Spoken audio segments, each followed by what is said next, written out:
अस्सलाम वालेकुम, आदाब। आज महाराष्ट्र के चुनाव की घोषणा यहाँ पर कर दी गई और महाराष्ट्र में आचार संहिता लागू कर दी गई और महाराष्ट्र के साथ साथ झारखंड के भी चुनाव की घोषणा यहाँ पर चुनाव आयोग ने एक प्रेस वार्ता के जरिए की गई और महाराष्ट्र में 20 नवंबर को यहाँ पर मतदान होना है और 23 नवंबर को इसका नतीजा निकलने वाला है। और महाराष्ट्र में चुनाव की जो यहाँ पर बिगुल बज गया है और पिछले कई दिनों से आचार संहिता की प्रतीक्षा में यहाँ पर नेताओं द्वारा थे।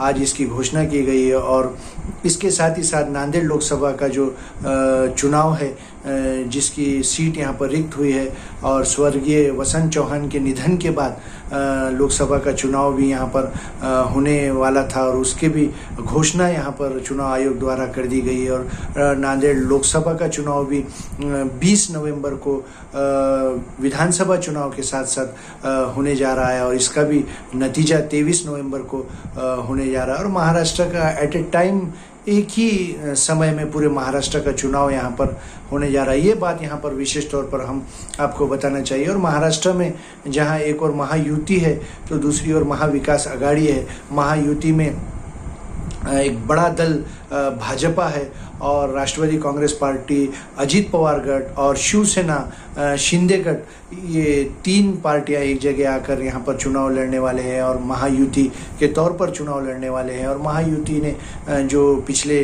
2.5 साल में अनेक विकास काम यहाँ पर उन्होंने की है और पिछले कुछ माह में उन्होंने कई बड़ी घोषणाएं यहाँ पर की है किसानों के लिए। और लाड़की बहन योजना के तहत उन्होंने एक मास्टर स्ट्रोक लगाया है लोकसभा के चुनाव के बाद और लोकसभा के जो नतीजे को देखते हुए उन्होंने एक के बाद एक यहाँ पर योजनाओं का यहाँ पर तांता लगा दिया है। और लाड़की बहन योजना से उन्होंने महिलाओं का यहाँ पर दिल जीत लिया है। ऐसे में इसका चुनाव में कितना उनको फ़ायदा होता है तो देखने वाली बात होगी। और दूसरी तरफ महाविकास आघाड़ी है, एक बड़ा फैक्टर है यहाँ पर शरद चंद्र पवार राष्ट्रवादी कांग्रेस पार्टी और शिवसेना उद्धव ठाकरे गट और कांग्रेस एक बड़ा दल यहाँ पर है और उसके साथ समाजवादी पार्टी और छोटे अन्य दल है। और तीसरी आघाड़ी भी यहाँ पर बच्चू कडू वगैरह के तौर पर बनाई जा रही है। और एक जो अन्य दल है यहाँ पर मजलिस इत्तेहादुल मुस्लिमीन और वंचित बहुजन आघाड़ी, ये भी एक बड़ा फैक्टर यहाँ पर महाराष्ट्र में देखने को मिलने वाला है इस चुनाव में। और आज ही चुनाव की तिथि घोषित होने के बाद मजलिस इत्तेहादुल मुस्लिमीन के प्रदेश अध्यक्ष और माजी सांसद इम्तियाज़ जलील ने झरांगे पाटिल से जाकर मुलाकात की और उनसे विशेष तौर पर चर्चा की। अभी आने वाले दिनों में ये पता चलेगा कि क्या झरांगे पाटिल से वो पैक करते हैं। और मराठा समाज, मुस्लिम समाज और दलित समाज क्या एक जगह आता है और एक बड़ा फैक्टर यहाँ पर देखने को मिल सकता है। और ख़ासकर मराठा और मुस्लिम और दलित कई विधानसभा चुनाव में एक अहम भूमिका निभाते हैं तीनों समाज। और वैसे देखा जाए तो झरांगे पाटिल का मराठा समाज में काफ़ी वर्चस्व बन गया है और लोकसभा चुनाव में उन्होंने काफ़ी अहम भूमिका निभाई। और इस बार विधानसभा चुनाव में भी क्या झरांगे पाटिल का फैक्टर चलता है। और मराठा समाज, ओबीसी समाज में जो यहाँ पर कुछ दूरियां पैदा हो गई लोकसभा चुनाव के दरमियान, क्या वो विधानसभा में भी कायम रहती है।